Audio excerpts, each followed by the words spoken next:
Most people don't know that there are multiple ways that you can customize ChatGPT in order to 10x your results. So in this episode, I wanted to show you step by step how I'm approaching the customization ability of ChatGPT in order to get the most out of AI. Welcome back to the AI-Driven Marketer. I'm Dan Sanchez. My friends call me Danchez. And today I'm going to be walking you through the 4 levels of personalization and how I'm personally customizing ChatGPT in order to get the most out of this program. But first, I have to ask a question. Have you ever wrestled with ChatGPT or Gemini or Claude? All these programs work about the same right now. I know there's differences between them, but still, have you ever wrestled with it? Have you ever been like, no, this is what I mean. This is what I mean. And you have to go back and forth over and over to finally get what you want. And then have you done that, wrestled with it, gone back 4, 5, 6, 7 prompts in order to finally get the output you wanted, but then you had to do it again, and you had to do it again to the point where you're kind of doing the same task over and over again, but you're having to load the prompt on the front end. You even copy and paste it from somewhere else because it's gotten so tedious in order to get the same level of results out of ChatGPT. Well, that's why there are ways to customize it so that you don't have to do that anymore. It can learn itself, or you can take the time to customize it so that it does what you want it to do every single time. Personally, I kind of hate doing the same thing more than a few times. If I have to do something a few times, I'm quickly looking for a way to automate it or delegate it or maybe even just eliminate it because I don't like doing repetitive things. I like thinking of new things, engineering systems, writing new content, and finding new things to figure out, problems to fix.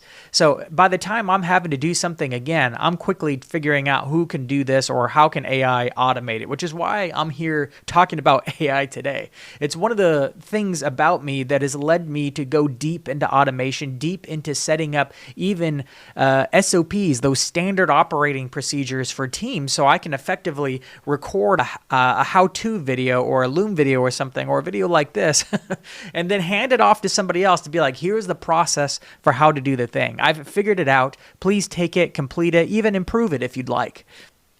In the future, we're going to need this more and more to take advantage of the AI agents that are coming to help us with our jobs. So we have to quickly think about how to eliminate, how to automate, and how to delegate. More and more of those automation and delegation is going to be blending. A big part of what we can do to start preparing for that future now is learning how to customize and essentially give instructions to AI in order to better meet our needs. So with that, let's dive into the 4 levels of personalization for ChatGPT today. Now, I'm going to be opening up my screen right here, but if you're only listening, just know I'm going to be talking through it the whole time, and you won't be missing much if you're only getting the audio version of this episode. So this is the 4 levels of customization, and I have a little platform down here at the bottom called ChatGPT 4.0, whatever it is, the model that you're currently using, whether it's 0.1, 03 mini, whatever it is in the future. Just know that ChatGPT already has like a certain personalization to it, and every platform does, and some people prefer ChatGPT 4.0 to Claude or Claude to Gemini or whatever it might be. But every version of AI out there already has this post-training that gives it a sense of how it responds to you and what it opts for. You notice they're all very nice and pleasant to work with, oftentimes too agreeable, right? That's all pre-programmed into it at the base level. So that's one place that we're starting from. The next level up is the account level. So this is your individual account that you are either using for free or maybe using the Plus, maybe the Pro, maybe a team level. There is the account level that is personalized for you. And the way you personalize it is by adding in custom instructions and updating its memory. I'm going to show you exactly how to do that in a moment, but let's move on to the next level of customization. That is at what I call the project level. Yes, there is a thing in ChatGPT called projects, but there's also custom GPTs, right? It's a subsection of ChatGPT where you can kind of give instructions or personalize it for either a number of chats inside a project or a series of chats inside a custom GPT. This is often useful if you are an agency and you have multiple clients. Well, you can set up specific projects per client without the instructions that are customized for a client going into the chats that you're having about a different client.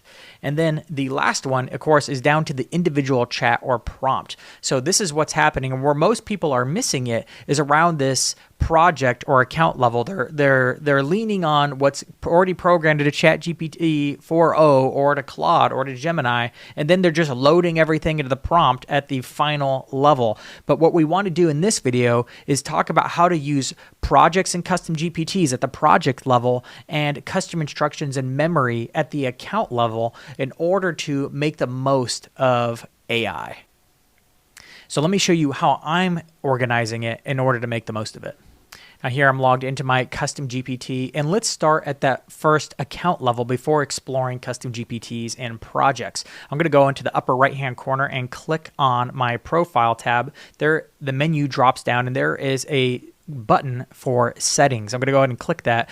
And then there is another tab once you have the kind of window that pops up with all the settings called Personalization. I'm going to click that, and you can see there's two different areas here. Like I mentioned in the 4 ways of customizing AI, is one's called custom instructions and the other one is called memory. Now let's dive into the custom instructions first. This has changed just recently. It used to just be 2 boxes, but now it's broken it down into a couple of different fields to help AI, or essentially to help you tell AI a little bit more about you and how it can be helpful to you. The one is, what should ChatGPT call you? I just put my first name, Dan. What do you do? I am an AI marketer, educator, and creator so that it can better understand what I'm generally working on. What traits should ChatGPT have? This is kind of like the personality of the AI. Like, how do you want it to behave? It actually gave me some suggestions. It gives you some suggestions. Like, do you want it to be chatty, witty, straight shooting, encouraging, Gen Z, skeptical, traditional, forward thinking, poetic? I actually clicked the witty button and the skeptical button, believe it or not, because I actually find that it's a little bit too agreeable, and then I added a little bit more myself. So the witty button actually prompted it with use quick and clever humor when appropriate, and then the skeptical added this next one of adopt a skeptical questioning approach. I also added in a little extra. I said, challenge my ideas if they are weak, or ask questions proactively to gain clarification if more details are needed.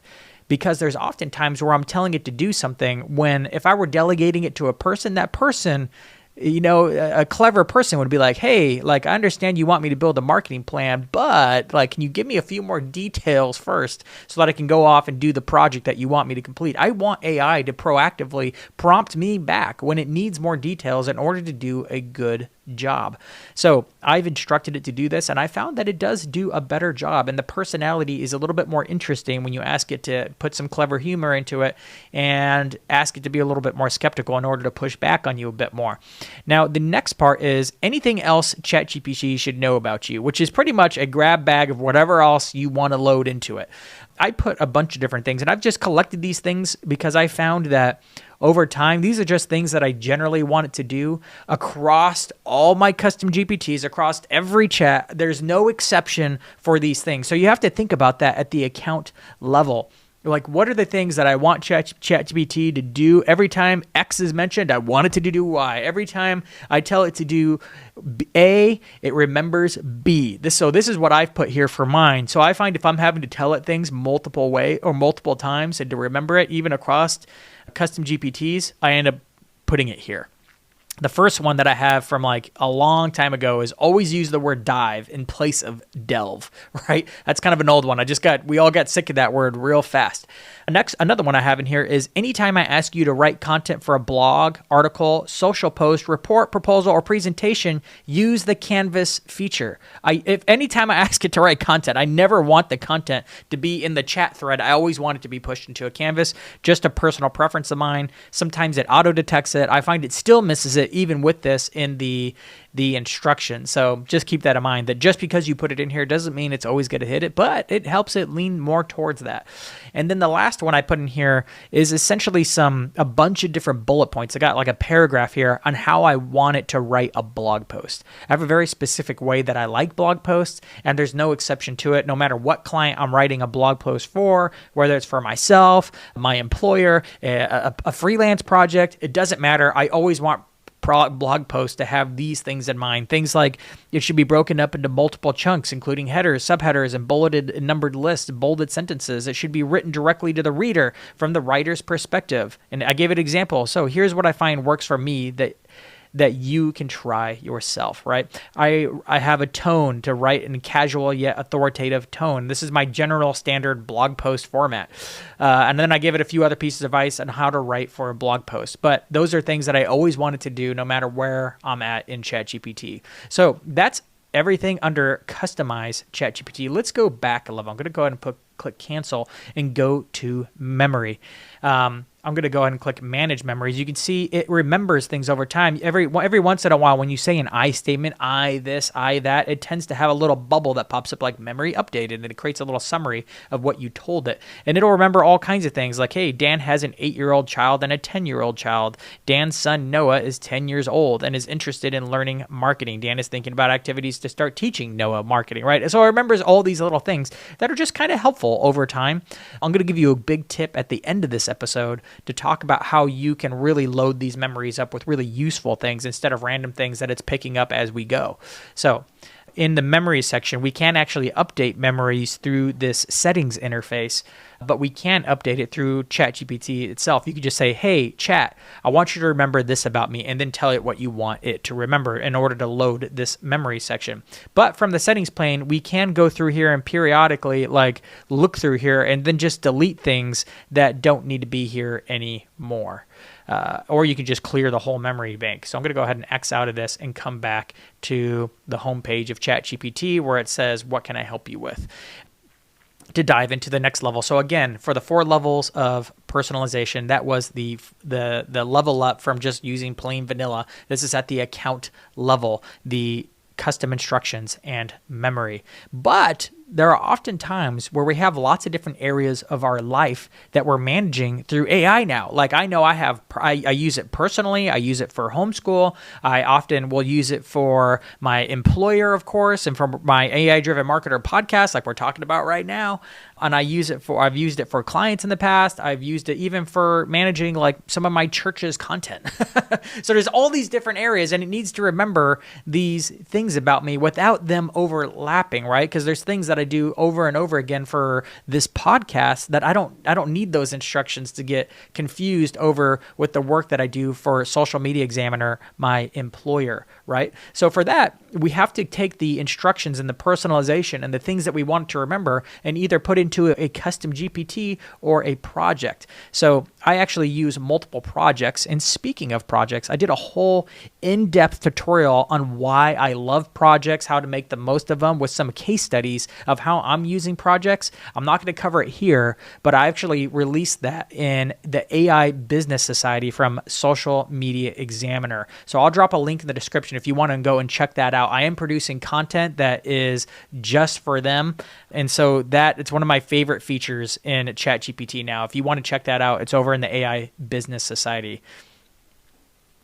So I won't be covering what projects are and how they're awesome, but it is a place where I'm using it to do work for places like writing my AI book project, right? I talked about how I'm using projects for that in 2 videos ago, but I also am using it for projects for Social Media Examiner, like a Meaningful Marketing, which is a social media series that I'm now producing for their social, where it has custom instructions related to who Social Media Examiner is, what their marketing's like, what their writing style and tone of voice are, with instructions for what this project is and what I'm trying to complete with the different chats associated with this project.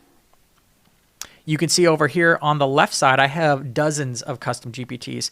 Some of them are focused on just being my personal writer. Some of them are focused on my employer. Like I have SME, Social Media Examiner, which is a brand bot that has a general knowledge of Social Media Examiner, so I don't have to retrain it on who it is and what the writing style is and what the marketing plan is and what the products are for Social Media Examiner every time. So every time I'm having general conversations with ChatGPT, I open up the Social Media Examiner brand bot that has a general education but no specific instructions on what to do other than to help me with marketing-related tasks.